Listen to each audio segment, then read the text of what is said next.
Mizalowski is a futurist, which means without using a DeLorean, he reckons he can accurately predict what Australia's future will kinda sorta look like. Great Scott! And if you like being alive, it's great news for you. Each and every one of you is indeed a futurist. Expo 2009, but within that expo is Store of the Future, basically. So 2020 Store of the Future. And with me is Morris Mizalowski. I got it right this morning. Good morning, Morris. Morning, Morris. Now, Morris is what they call a futurist. I mean, and future, in fact, you think that 60% of us will be doing jobs that don't exist now? I think we're doing tasks that don't exist now. We're seeing huge industries rise. You knew the answer anyway. They'll ask you a question anyway. Were you surprised that we feel as though we're not being burdened by technology?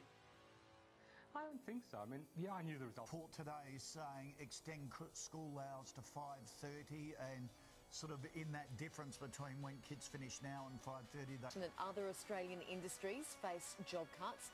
Should any sectors in particular be concerned? I think most sectors nowadays need to be concerned. We're really going through a seismic shift across the entire planet.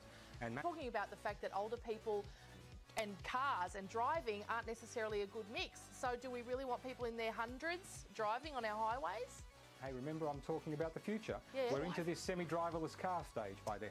And in fact, what we want are less people behind the wheel. We want more people moving around as they want, but the car's doing most of the thinking.